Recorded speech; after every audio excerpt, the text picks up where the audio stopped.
Tuhan, saya sampaikan selamat pagi dan salam sejahtera dalam Tuhan kita Yesus Kristus. Haleluya. Puji Tuhan, mari kita langsung saja membuka Alkitab kita di dalam Injil Lukas pasal yang ke-17. Kita akan membaca kisah tentang 10 orang kusta di ayat yang ke-11 sampai ayat yang ke-19.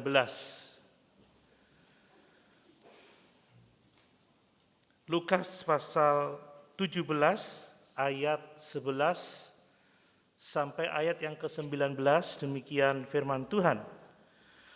Dalam perjalanannya ke Yerusalem, Yesus menyusur perbatasan Samaria dan Galilea. Ketika ia memasuki suatu desa, datanglah 10 orang kusta menemui dia. Mereka tinggal berdiri agak jauh dan berteriak, "Yesus, Guru, kasihanilah kami."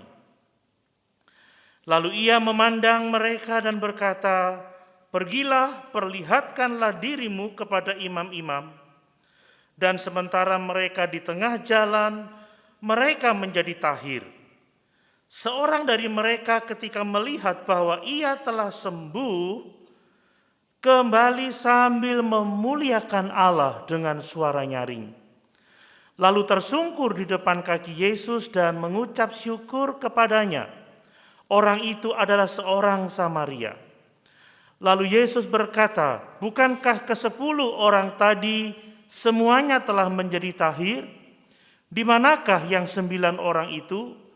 Tidak adakah di antara mereka yang kembali untuk memuliakan Allah selain daripada orang asing ini?" Lalu ia berkata kepada orang itu, "Berdirilah dan pergilah, imanmu telah menyelamatkan engkau." Haleluya.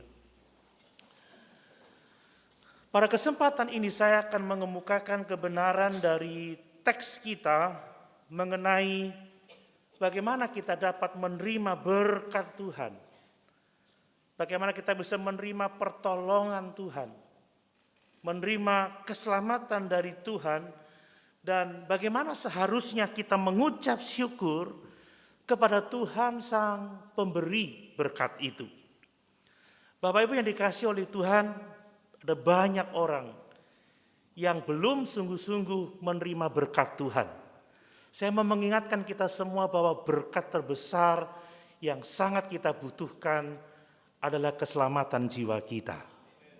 Bapak Ibu, dari 10 orang kusta ini, hanya 1 orang yang tidak hanya disembuhkan secara fisik, tetapi dia mengalami keselamatan jiwa. Tidak dengan 9 orang. 9 orang yang telah disembuhkan ini mereka mengalami berkat-berkat yang sifatnya sementara. Tubuh mereka dipulihkan dari kusta yang sangat mengerikan. Tetapi mereka tidak datang kepada Yesus untuk keselamatan jiwa mereka. Mari kita mengingat perkataan Tuhan kita Yesus Kristus. Apa artinya kita memiliki seluruh isi dunia kalau jiwa kita binasa? Apa artinya tubuh kita sehat? Apa artinya kita memiliki semua yang kita butuhkan untuk hidup ini? Bahkan tidak sekedar apa yang kita butuhkan, kita memiliki banyak hal yang kita inginkan dalam hidup ini. Tapi sebelum kita menerima keselamatan jiwa, maka semuanya itu tidak akan ada artinya. Mari Bapak Ibu yang dikasihi oleh Tuhan, kita bersyukur atas keadaan kita hari ini. Kehidupan baik yang kita miliki. Tapi jangan kita terlena, ada berkat yang sangat penting yang tidak boleh kita abaikan. Kebutuhan yang sangat mendesak adalah keselamatan jiwa kita. Apalagi di hari-hari terakhir ini ada begitu banyak tantangan, ada begitu banyak pencobaan, ada begitu banyak bahaya yang sewaktu-waktu bisa mengancam keselamatan jiwa kita. Apa yang membuat kita tenang dalam keadaan sukar, seperti peperangan, seperti bahaya penyakit yang mematikan, seperti bahaya bencana alam dan lain sebagainya. Satu hal yang menenangkan jiwa kita bahwa kita mempunyai kehidupan yang kekal. Amin. Kita punya kepastian keselamatan di dalam Yesus. Mari kita benar-benar memiliki hal yang sangat penting, yang sangat berharga, kebutuhan yang paling mendesak, yaitu keselamatan jiwa kita. Yesus berkata apa? Cari dulu kerajaan Allah serta kebenarannya. Maka hal-hal yang lain, hal-hal yang sifatnya sementara, itu pasti ditambahkan kepada kita. Cari dulu persekutuan dengan Tuhan, miliki perkenanannya. Maka kita tidak perlu khawatir dengan apa yang kita butuhkan dalam hidup sekarang ini. Nah, Bapak Ibu yang dikasihi oleh Tuhan, setelah orang diberkati oleh Tuhan, salah satu penyakit rohani yang harus disembuhkan, yang membawa kepada keadaan yang tidak baik adalah apa? Kita tidak tahu mengucap syukur atas berkat-berkat Tuhan yang sudah dikaruniakannya kepada kita. Saya melihat bahwa manusia itu seringkali buta atas semua berkat-berkat Tuhan yang telah dikaruniakan kepadanya. Bapak Ibu yang dikasihi oleh Tuhan, kalau kita bisa bangun pagi dengan tubuh yang cukup baik, kita bisa ke gereja, saya bisa berdiri di mimbar ini, itu semua karena berkat Tuhan. Kalau kita bisa menikmati minum air putih, mungkin tidak 2 gelas, segelas air putih, mungkin bukan teh hangat, atau mungkin bukan segelas susu, itu juga sudah merupakan berkat Tuhan yang besar bagi kita. Kita bisa menghidup udara yang segar, kita bisa bergereja di tempat yang menurut saya sangat luar biasa. Itu semua berkat Tuhan. Kita bisa berpakaian rapi, kita bisa beribadah dengan baik, itu berkat Tuhan. Tetapi banyak orang yang lupa atau bahkan menjadi buta dan menganggap bahwa semua yang dia terima itu adalah hasil dari usahanya sendiri, hasil dari kekuatannya sendiri. Sehingga ketika dia bangun pagi, dia tidak berselutut, dia tidak mengucap syukur dan berkata, terima kasih Tuhan untuk hidup di hari ini. Terima kasih Tuhan untuk air putih yang sangat nikmat ini. Terima kasih Tuhan untuk ibadah hari ini.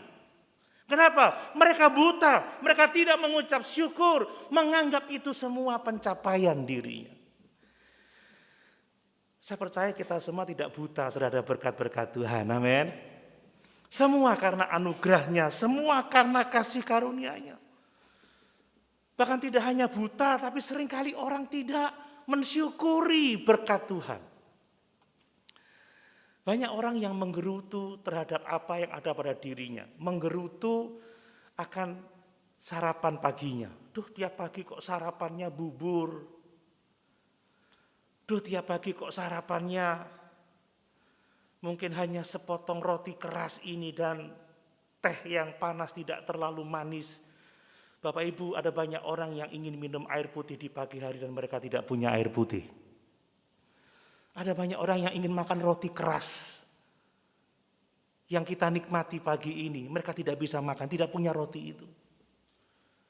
Ingat Lazarus hanya ingin makan remah-remah yang jatuh dari meja orang kaya itu pun tidak diberikan. Anjing malah yang datang menjilat boroknya.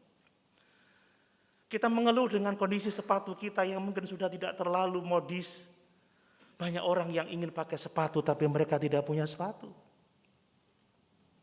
Kita tidak puas, saudara, dengan mungkin kacamata kita ini sudah lama, sudah ada banyak luka. Padahal banyak orang yang ingin beli kacamata hanya sekedar untuk kacamata baca saja mereka tidak bisa.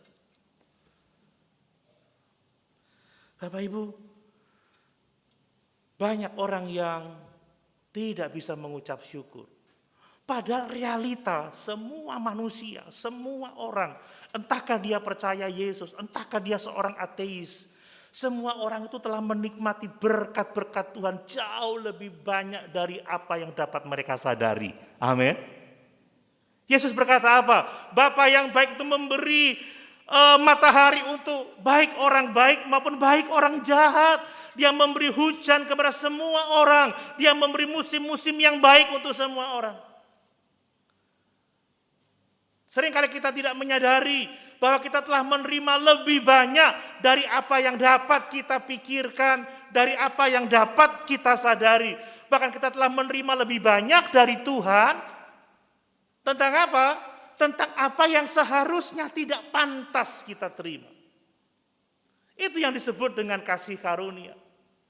Tetapi manusia menjadi lupa, menjadi buta. Tidak mengucap syukur atas berkat-berkat Tuhan yang diterimanya. Apakah kita sungguh-sungguh bersuka cita pagi ini dan berkata, terima kasih Tuhan untuk apa yang telah aku nikmati, untuk apa yang telah aku terima dalam hidup ini. Terima kasih Tuhan buat apa yang sesungguhnya tidak pantas aku dapatkan. Tetapi Tuhan karena kebaikan-Mu Engkau memberikannya juga kepada saya.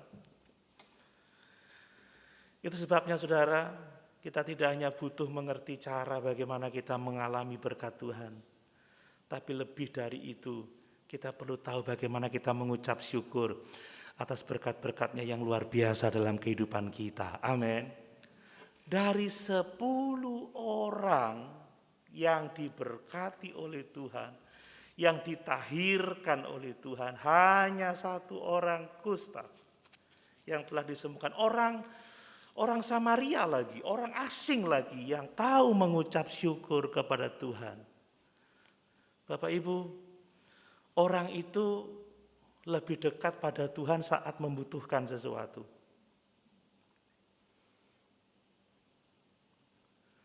Kalau kita butuh sesuatu, kita berteriak, kita berdoa, kita minta tolong, kita rajin bergereja. Tapi setelah kita diberkati oleh Tuhan, berkat seringkali membuat kita meninggalkan Tuhan.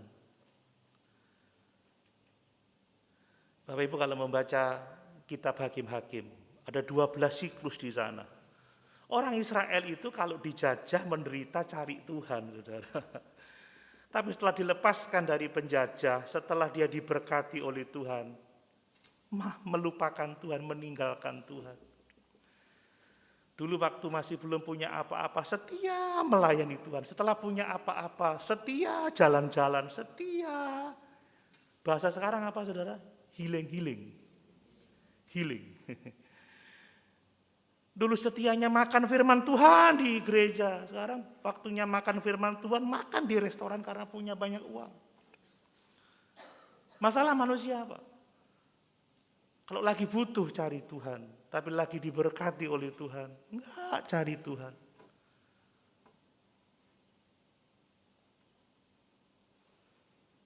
Saudara, jangan hanya puas mendapatkan apa yang kita butuhkan yang sifatnya sementara. Jangan hanya puas dengan berkat-berkat yang akan diambil dari hidup kita. Amin. Amin. Tapi miliki apa yang sangat perlu. Hanya ada satu yang perlu, kata Tuhan kepada kepada Marta. Marta, engkau menyusahkan diri dengan banyak hal. Saudara, kita selalu berpikir ada banyak yang kita butuhkan, ada banyak yang kita perlukan. Ya, memang ada banyak yang kita butuhkan. Tapi hanya satu yang sangat kita butuhkan, satu yang sangat perlu, apa yang tidak dapat diambil dari hidup kita, itulah keselamatan jiwa kita. Saudara, kalaupun kita mempunyai banyak hal, tapi kita nggak punya Yesus, semuanya tidak ada artinya. Amin. Sekalipun kita memiliki semua isi dunia ini, sekali lagi kata Tuhan Yesus, saya selalu mengatakan itu. Dan saya tidak pernah bosan untuk mengingatkan kita semua. Karena orang kecenderungannya itu selalu menjauh dari Tuhan. Ya, itu kecenderungan manusia itu seperti itu. Makanya saya selalu mengingatkan bahwa yang penting itu keselamatan jiwa. Anak-anak saya juga begitu, tiap hari saya telepon, tadi malam, jangan lupa besok ibadah, besok kebaktian. Ya Pak, ya malam, enggak diingatkan, aduh, kebaktian, enggak. Kecenderungan kita itu menjauh dari Tuhan. Makanya kita tidak perlu bosan, tidak boleh bosan terhadap teguran firman Tuhan. Amin. Sangat penting kita mengetahui bagaimana cara menikmati, menerima berkat-berkat Tuhan. Tapi juga lebih penting kita harus tahu mengucap syukur kepada Tuhan untuk kita memiliki persekutuan yang benar dengan Tuhan. Sekali lagi, tidak ada artinya Kita memiliki berkat-berkat yang sifatnya sementara, berkat jasmani yang akan diambil dari hidup kita. Perkara-perkara kecil, mamon. Kalau kita tidak menjadi kaya benar-benar di hadapan Allah. Kalau kita tidak memiliki perkara-perkara yang besar, harta kita sendiri yang tersimpan di surga, yang tinggal tetap untuk selama-lamanya, yang menunggu kita. Saat Tuhan datang kembali, kita akan menuai apa yang kita tanam di atas muka bumi ini. Amin. Mari kita akan belajar dari pengalaman 10 orang kusta ini, saudara. Tentang bagaimana mereka menerima berkat Tuhan. Dan hanya ada satu orang yang tahu mengucap syukur, sehingga dia tidak hanya diberkati secara jasmani, tetapi dia mengalami keselamatan dalam hidupnya. Saya mau langsung saja, ya. Bapak Ibu sudah membaca dari teks tadi, saya tidak akan mengulangi isi dari teks itu. Tapi yang pertama perhatikan bahwa kalau kita sungguh-sungguh ingin menerima berkat keselamatan, saudara. Ya, berkat yang terutama, bahkan juga berkat-berkat yang lain. Kita harus memandang diri kita seperti keadaan orang yang berpenyakit kusta ini. Bapak Ibu, kita harus benar-benar dapat melihat diri kita bahwa dalam kondisi kita yang alami tanpa Kristus loh ya. Dalam kondisi kita yang sebenarnya tanpa pengenalan akan Allah. Kita ini najis di hadapan Allah. Kita ini juga najis di hadapan orang lain. Tidak ada yang benar dari kehidupan kita. Amin. Paulus berkata apa? Semua telah berdosa. Semua telah kehilangan kemuliaan Allah. Tidak ada yang benar seorang pun tidak. Tidak ada yang berakal budi, enggak ada yang berhikmat, enggak ada yang cari Tuhan.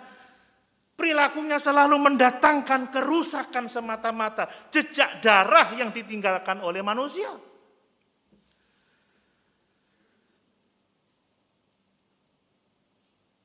Nah, kita perlu memandang diri kita dengan cara yang seperti itu. Inilah yang dialami oleh 10 orang kusta. Mereka menyadari kenajisannya. Mereka menyadari keterpurukannya. Mereka menyadari mereka ada di bawah kutuk. Mereka ada di bawah murka. Mereka tahu keadaannya. Dan kesadaran itulah yang membawa dia datang kepada Yesus. Amin. Bapak Ibu, kalau kita tidak menyadari kondisi kita yang kotor, yang hina, yang najis,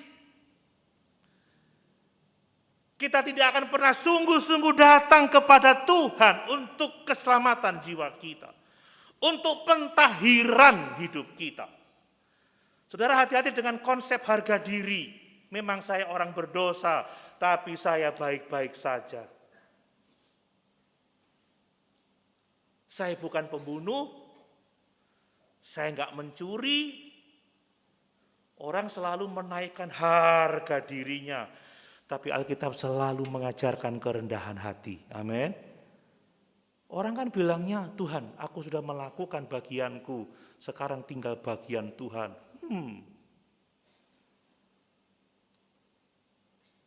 Apa benar seperti itu Bapak Ibu? Apakah kita benar-benar telah melakukan bagian kita sehingga Tuhan melakukan bagiannya? No. Saat kita masih berdosa, saat kita masih membelakangi Tuhan, saat kita masih memusuhi Dia, Dia dengan murah hati, dengan belas kasihan Dia mencari dan menyelamatkan yang hilang. Semua karena anugerah kok. Saya enggak berpikir saya bisa karena saya melakukan bagian saya. Kalau saya melakukan sesuatu, itu semua karena kemurahan Tuhan. Itu semua karena kasih karunia. Kata Paulus, bahkan kehendakku saja itu datangnya dari Tuhan. Bapak Ibu percaya pilihan Tuhan pada hidup kita? Amin. Amin. Kalau Tuhan gak memilih kita, saudara gak akan jadi apa-apa.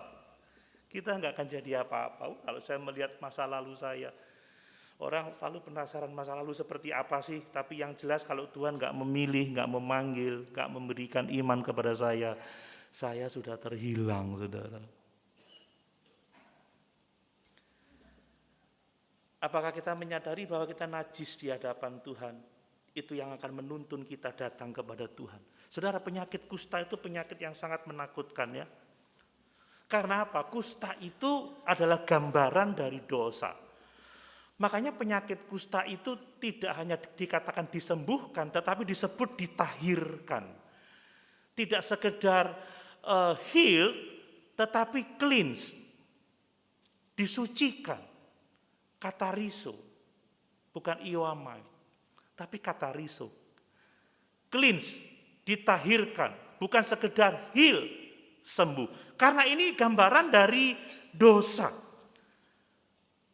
Telah saya sampaikan waktu saya mengkhotbahkan Lukas pasal yang ke-5 dulu, bahwa kusta ini tidak hanya menajiskan orang dalam hubungan dengan sesama, tetapi juga hubungan dengan Tuhan secara seremonial.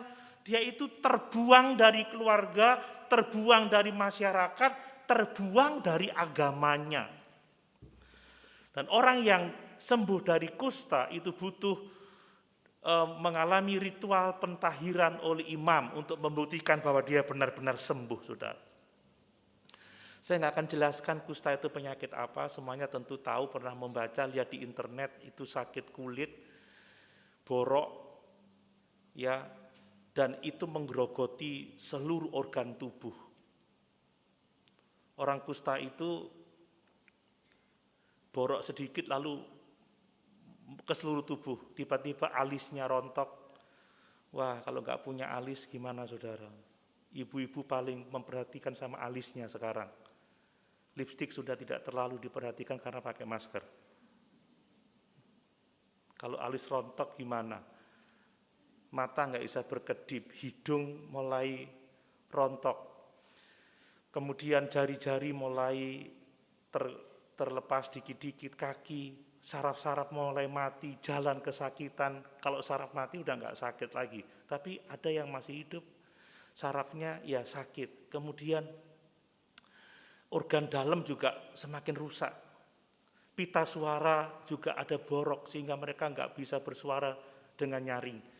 Saya tidak penyakit kusta, tapi saya pernah punya nodul di pita suara. Saya ingat beberapa tahun yang lalu, sampai saya bolak-balik berobat di Surabaya, Ibu Gembala antar saya ke dokter spesialis THT itu.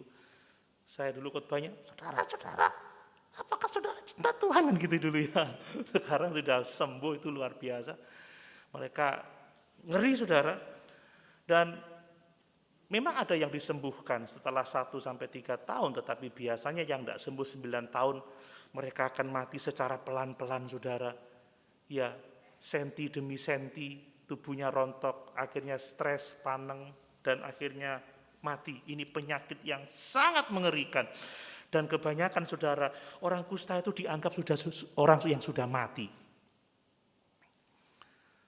Mereka kalau lewat di depan orang banyak, mereka harus berteriak, najis, najis. Padahal suaranya udah nggak jelas.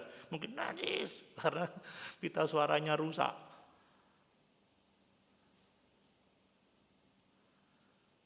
Keadaan yang sangat menakutkan, saudara. Tidak hanya secara fisik, tetapi mereka harus terusir keluar, saudara.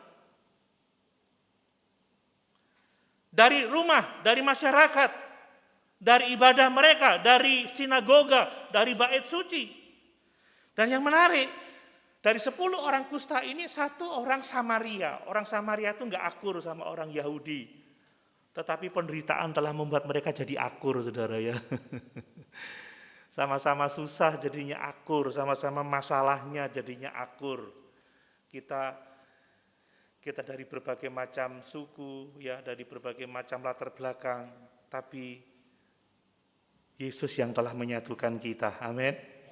Amin. Nah, Tuhan ingin melihat kita dalam keadaan yang seperti itu, saudara, bahwa hidup kita sementara hancur karena kusta.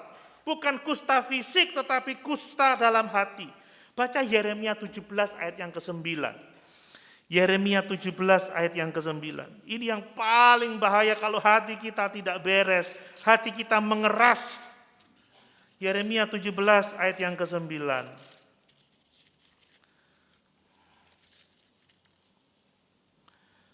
Demikian firman Tuhan, betapa liciknya hati, ya, lebih licik daripada segala sesuatu. Hatinya sudah membatu. Siapakah yang dapat mengetahuinya? Ini persoalan kita, bahwa hati kita nggak beres seringkali Bapak Ibu.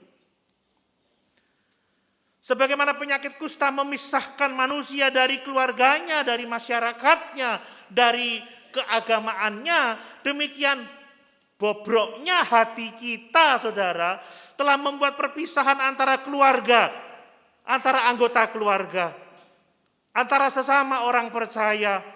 Karena hati kita yang membatu, kita memfitnah, kita mengatakan kata-kata yang tidak baik, kita memprovokasi, kita mengatakan sesuatu yang enggak benar, sehingga pecah rumah tangga, pecah hubungan pertemanan, pecah hubungan kerja, pecah hubungan masyarakat. Dan sebagaimana hanya Tuhan yang bisa menyembuhkan penyakit kusta secara ajaib, pulih dengan sesungguhnya. Karena kalau orang kusta diobati itu sembuh, tapi ya alisnya enggak ada gitu. Hidungnya udah bekas rontok misalkan, jarinya udah berkurang, jempolnya udah enggak ada.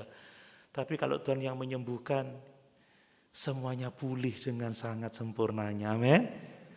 Dan sebagaimana Tuhan yang dapat menyembuhkan sakit kusta secara ajaib, pulih dengan sempurna, maka hanya Yesus yang dapat menyembuhkan hati kita.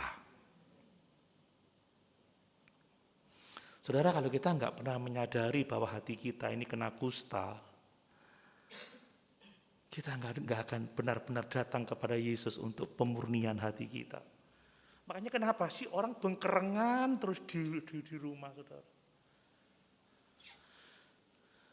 Karena hatinya udah nggak benar. Kenapa orang tua tidak bisa akur dengan anak? Hatinya yang nggak beres. Nggak datang pada Tuhan untuk pembersihan hati. Datang sama Tuhan untuk apa? Untuk baju, untuk dasi, untuk handphone. Tapi bukan untuk hatinya yang dibereskan. Ini persoalan. Sehingga banyak orang Kristen, wih keren, tapi hatinya nggak beres. Titelnya banyak, saudara. Jabatannya tinggi, tapi hatinya.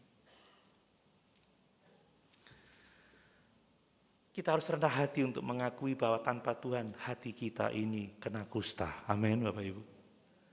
Dan hanya kesadaran itu yang membawa kita benar-benar datang dan berteriak, Tuhan belas kasihanilah saya.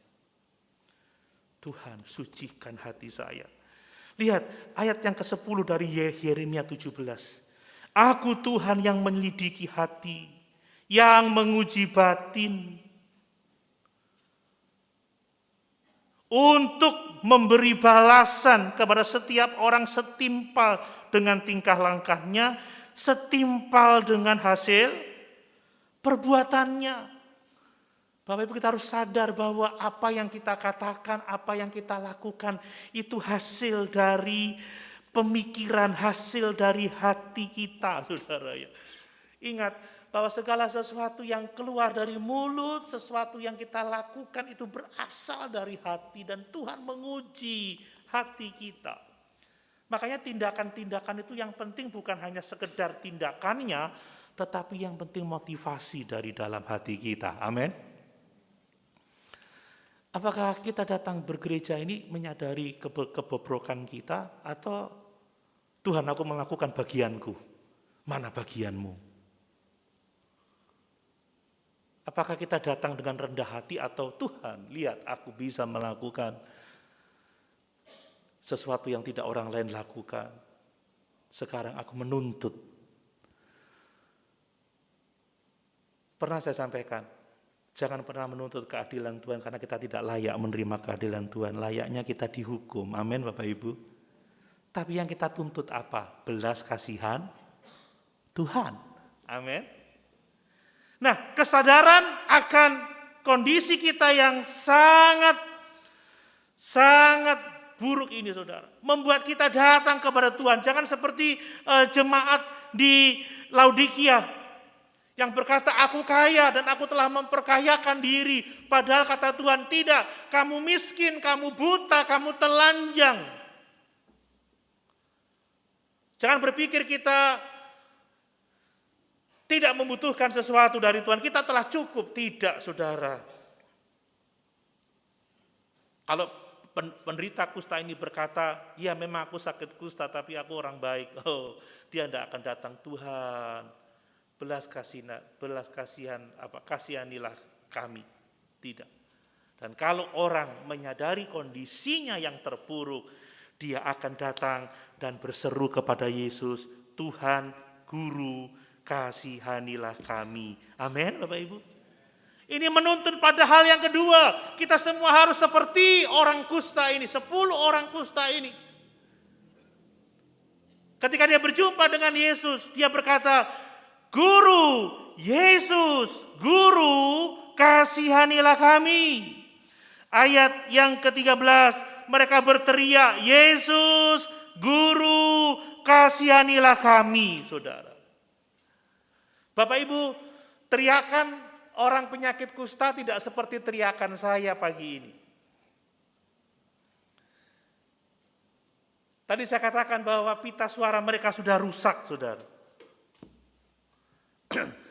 Tapi karena dia tahu keberdosaannya, tahu kenajisannya, dan dia kenal Yesus dengan nama, dan kenal Yesus dia master, guru, ini bukan kurios dalam Injil Lukas, tapi epitetes, saudara. Ini istilah Tuan.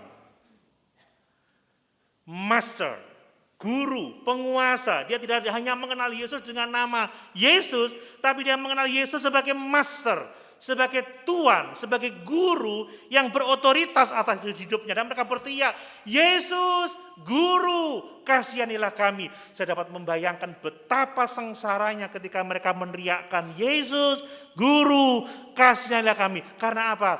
Badannya semua hancur, pita suaranya hancur, bibirnya hancur, semuanya hancur. Saya masih ingat dulu waktu saya nodul itu, Bapak Ibu. Khotbah itu lelahnya luar biasa. Tapi saya enggak pernah menyerah. Sekalipun suara saya habis, ada dulu seorang kekasih menyarankan, udah Om Doni istirahat dulu 1 bulan, 2 bulan tidak bicara.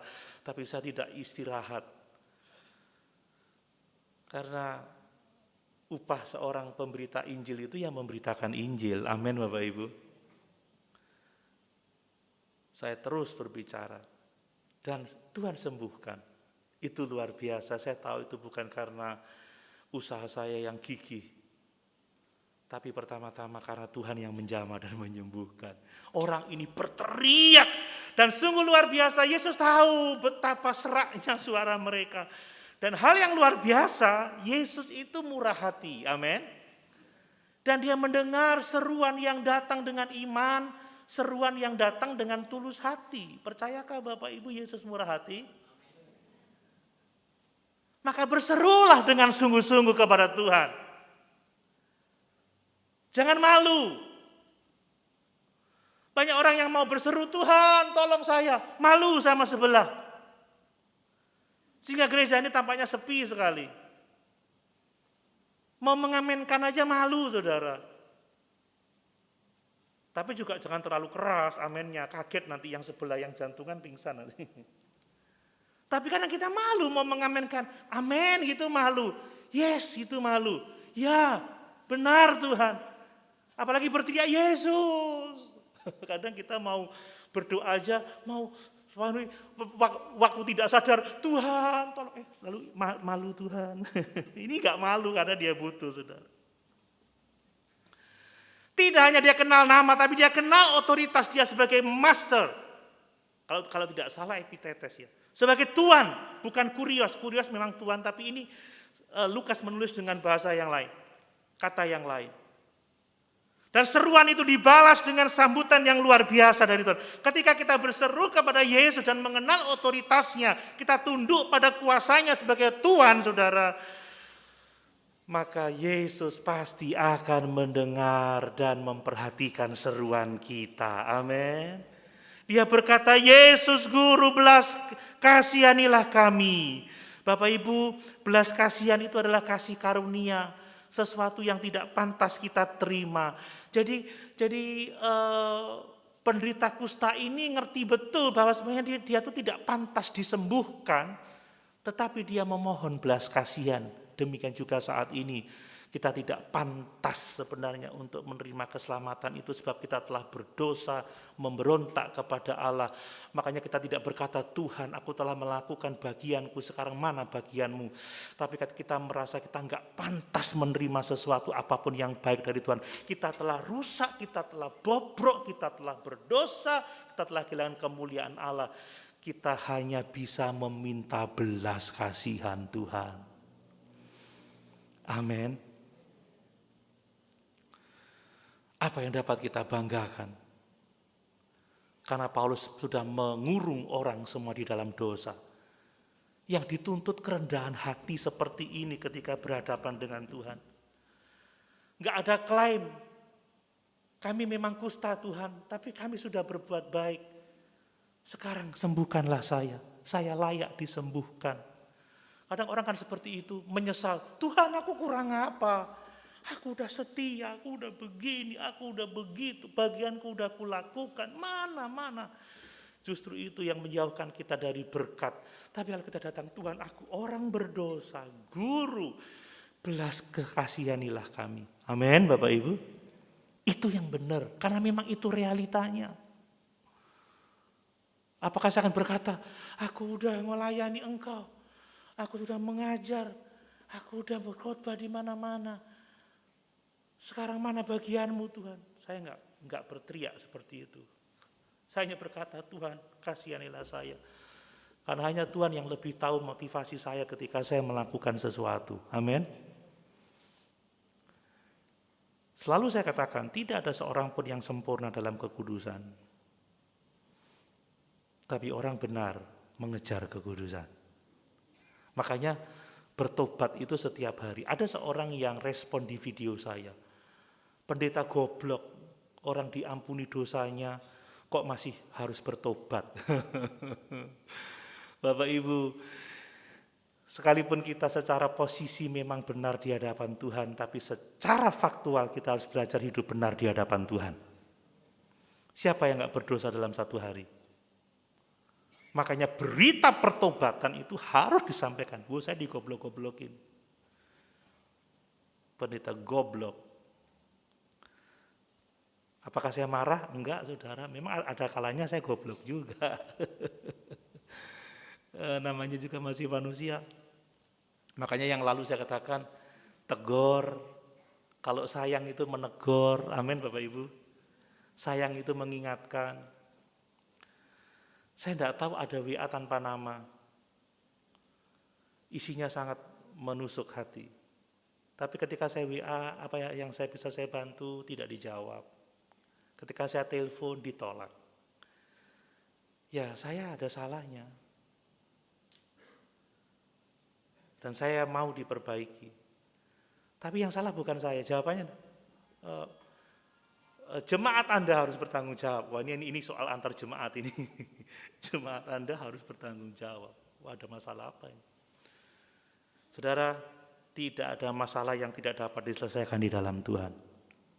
Amin. Jangan kalau ada masalah dengan jemaat terus gak ke gereja lagi. Kapan dewasanya? Pindah tempat ibadah. Kapan dewasanya? Makanya Allah membenci perceraian, itu kata firman Tuhan. Sekalipun perceraian ada waktunya diizinkan karena perzinahan, porneia, tapi Tuhan tidak menghendaki perceraian. Karena hal yang paling memuliakan Tuhan dari masalah keluarga adalah kalau ada pemulihan. Amin Bapak Ibu. Rujuk itu selalu yang memuliakan Tuhan. Jadi jangan merasa bangga. Enggak, kami sudah sepakat untuk tidak sependapat, misalkan begitu. Ya, sekalipun ada waktunya memang perceraian itu diizinkan. Karena porneia, kalau suaminya udah porneia, istrinya udah porneia, pezina, itu benar. Tapi selalu pemulihan hubungan itu yang memuliakan Tuhan. Amin Bapak Ibu. Itu. Jadi kita harus benar-benar rendah hati. Mari datang berseru kepada Tuhan. Dan ketika kita berseru karena kesadaran akan kebobrokan kita, Allah itu berbelas kasihan. Coba kita baca dalam Roma 10 ayat 12 sampai 13. Roma 10 ayat 12 sampai 13. Sebab tidak ada perbedaan antara orang Yahudi dan orang Yunani, karena Allah yang satu itu adalah Tuhan dari semua orang, kaya bagi semua orang yang berseru kepadanya. Sebab barang siapa yang berseru kepada nama Tuhan akan diselamatkan. Amin. Tapi seruan yang datang dari kesadaran akan keberdosaan kita, hati kita yang keras, hati kita yang membatu, hati kita yang licik. Tidak ada yang benar, seorang pun tidak. Sehingga kita datang untuk keselamatan jiwa kita, untuk pemulihan diri kita. Saya harap tidak ada seorang pun yang bosan akan berita tentang pertobatan, akan berita tentang penyucian hati. Karena memang itulah yang kita butuhkan setiap hari. Sekali lagi kecenderungan kita adalah menjauh dari Tuhan. Kalau kita nggak mau diingatkan akan kekudusan, kita nggak akan benar-benar sampai kepada kekudusan itu. Kita semua tahu makanan sehat, tapi kecenderungan kita ya yang enak-enak, ya kan? Itu realita.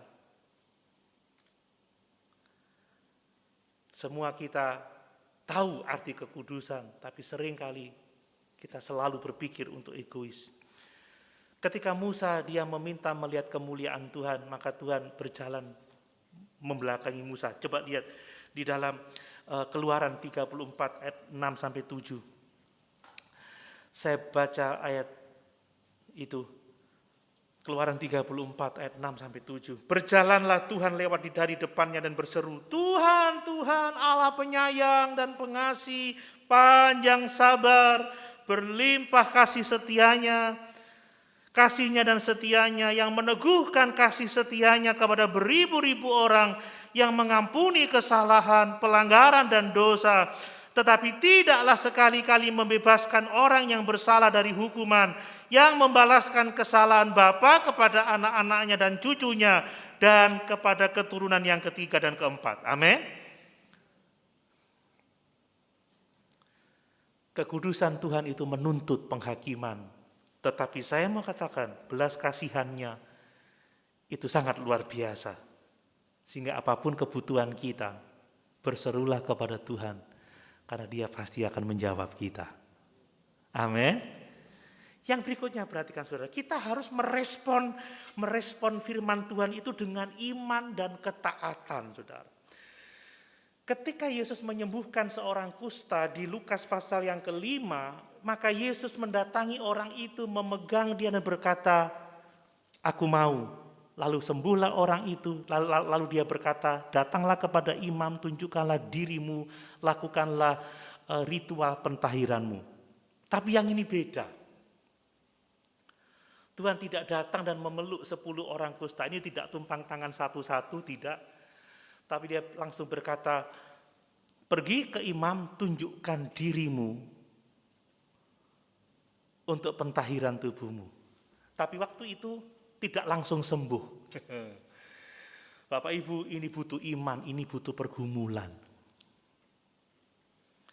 Tidak ditulis apakah 10 orang ini sementara diskusi. Rek, mosok koyok ngini nang imam, rek, kan begitu. Yang bener aja. Mungkin yang lain bilang, iya tapi kita harus percaya dong, ayo kita jalan. Iya tapi jalan kakiku sakit, ini seperti apa? Saudara disuruh datang kepada imam untuk pentahiran, tetapi kondisinya masih sakit. Itu bukan hal yang mudah.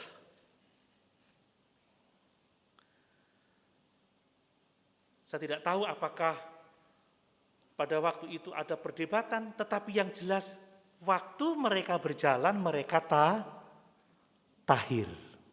Apa yang kita lihat? Iman pada perintah Tuhan itu dibutuhkan. Amin. Atau mungkin 10 orang ini tahu tentang satu orang kusta yang disembuhkan. Kok dia nggak menyembuhkan kita seperti yang teman kita yang satu itu ya? Datang, ya kita dijamah satu-satu gitu loh. Kadang-kadang kita seperti itu. Orang lain doa kok langsung dijawab, kita kok enggak. Bapak Ibu, orang itu punya rencana tiap masing-masing orang. Amin. Wah, kalau yang dia, kenapa kok dia kalau tiba-tiba dia langsung sembuh gitu aja, tapi kenapa saya harus melalui proses panjang? Jawabannya adalah Tuhan itu melakukan sesuai dengan kehendaknya. Yang kita butuhkan adalah percaya dan taat kepada firman-Nya. Amin. Ini seperti Naaman. Pergi ke sungai Yordan. Padahal ada banyak sungai yang bagus di daerah Syria. Celupkan dirimu. Berapa kali? Mencelupkan diri sebanyak berapa kali? Halo, guru-guru sekolah minggu? Ayo baca 2 Raja-Raja 5. 2 Raja-Raja 5 ayat 10 sampai 15. Elisa menyuruh seorang suruhan kepadanya mengatakan, pergilah mandi 7 kali dalam sungai Yordan, maka tubuhmu akan pulih kembali sehingga engkau menjadi tahir. Tetapi pergilah Naaman dengan gusar sambil berkata, aku sangka bahwa setidak-tidaknya ia datang keluar dan berdiri memanggil nama Tuhan Allahnya, lalu menggerak-gerakkan tangannya di atas tempat penyakit itu, dan demikian menyembuhkan penyakit kustaku. Nah, orang kan seperti itu biasanya. Bukankah Abana dan Parpar sungai-sungai Damsyik lebih baik dari segala sungai di Israel? Bukankah aku dapat mandi di sana dan menjadi tahir? Kemudian berpalinglah ia pergi dengan panas hati. Nah itu. Tetapi pegawai-pegawainya datang mendekat serta berkata kepadanya, Bapak, seandainya Nabi itu menyuruh perkara yang sukar kepadamu, bukankah Bapak akan melakukannya? Apalagi sekarang ia hanya berkata kepadamu, mandilah dan engkau akan menjadi tahir. Maka turunlah ia membenamkan diri 7 kali dalam sungai Yordan sesuai dengan perkataan abdi Allah itu. Lalu pulihlah tubuhnya kembali seperti tubuh seorang anak. Ia menjadi tahir. Amin. Pada waktu 1 kali, kok jariku masih belum ada, alisku juga 2 kali. 3 kali. Kalau orang kusta suruh nyemplung air itu susah, napas saja mengi saudara. 5 kali, 6 kali. Kalau tidak iman, enggak akan terjadi. Yang ke-7, hidungnya ada lagi saudara. Alisnya tumbuh seperti alis bayi. Jari-jarinya semua, kuku-kuku yang lepas semua ada. Suaranya menjadi nyaring. Dan itulah yang terjadi dengan 10 orang kusta itu. Ketika dia taat, tiba-tiba jarinya yang tadinya tinggal 2, lalu ada 5 jari. Wow, bukankah itu luar biasa? Amin. Mungkin kakinya udah dibalut dengan kain. Tidak ada jempolnya, sudah mungkin tungkaknya sudah kerowak kata orang Jawa. Tiba-tiba ada jempol, ada tungkaknya. Mungkin kentolnya sempat kerowok, sekarang sudah ada lagi, semuanya menjadi utuh. Demikianlah pemulihan jiwa kita, amin. Kalau Tuhan memulihkan hidup kita, kita lahir baru seperti bayi.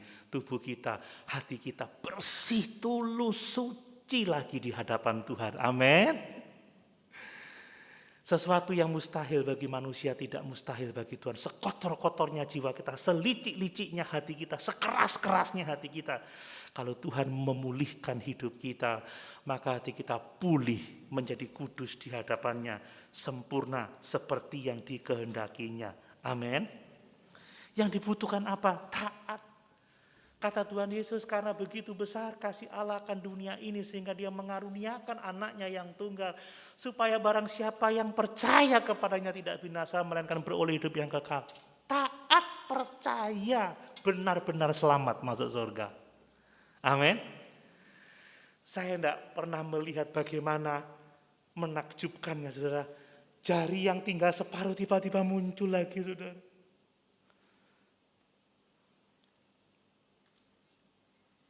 Jempol yang nggak ada, alis yang sudah mungkin melorot, mata yang sudah mungkin melorot, pulih kembali. Makanya saya juga tidak heran kalau liver saya F4 bisa F0 ke 1. Bukan karena kuat gagah manusia, tetapi semua karena kemurahan Tuhan.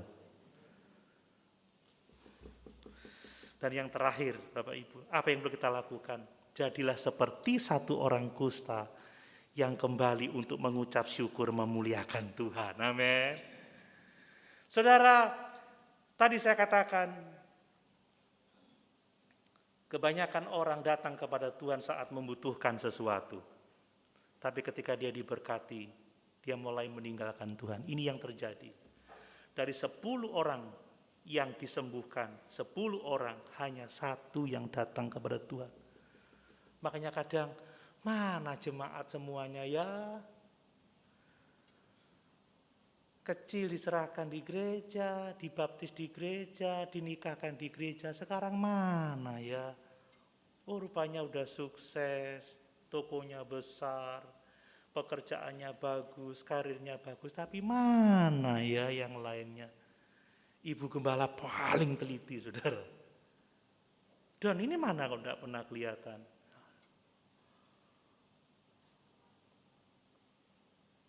Malah kadang, mah titip salam sama Tuhan Yesus ya. Papa aja yang datang, nak kamu aja. Saudara, satu orang kusta ini mengucap syukur, melambangkan apa? Buah dari hati yang sungguh-sungguh dipulihkan oleh Tuhan. Amin. Buah keselamatan selalu ucapan syukur. Dan yang lebih menakjubkan, ini orang Samaria. 9 orang Yahudi menunjukkan bahwa sesungguhnya penolakan kepada Yesus sangat besar pada waktu itu. Dan bahwa keselamatan sudah sampai kepada bangsa-bangsa lain. Dia sebut, hanyakah satu orang asing ini yang datang kepadaku?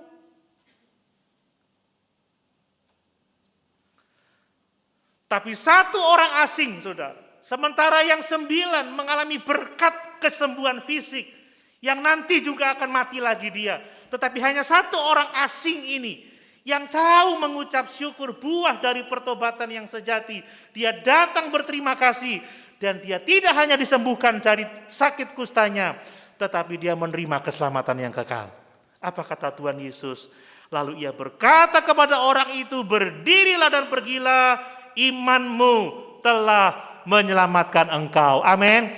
Dari kata tahir, dari kata sembuh, kemudian selamat.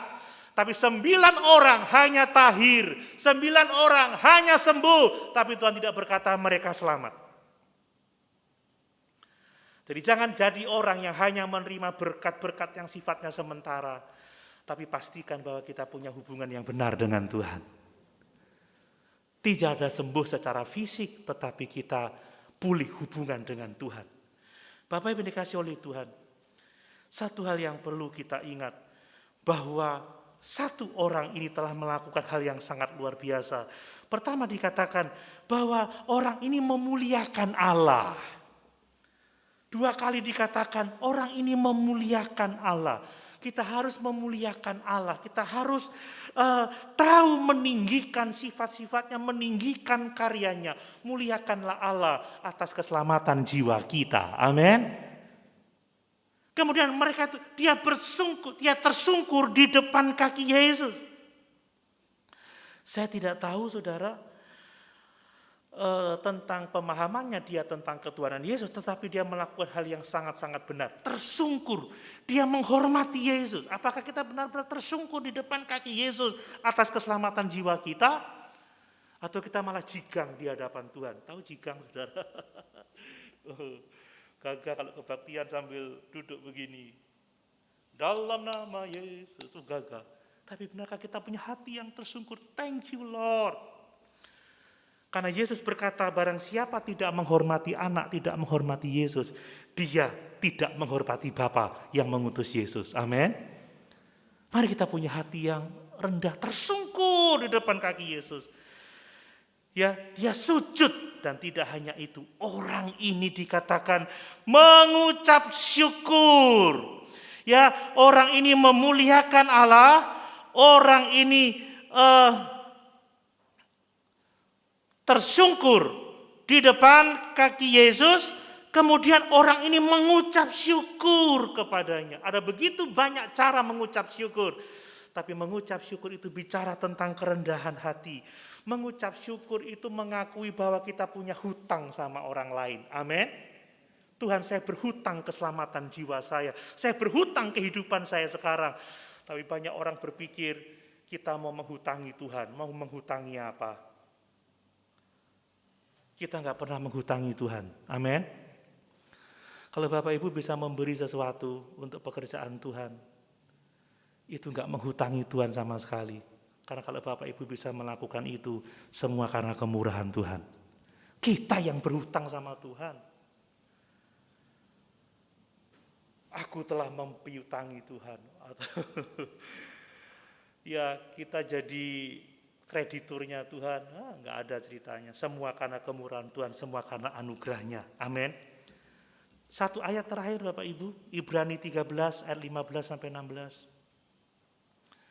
Ibrani 13 ayat 15 sampai 16. Demikian firman Tuhan. Sebab itu marilah kita oleh Dia senantiasa mempersembahkan korban syukur kepada Allah, yaitu ucapan bibir yang memuliakan namanya, dan janganlah kamu lupa berbuat baik dan memberi bantuan, sebab korban-korban yang demikianlah yang berkenan kepada Allah.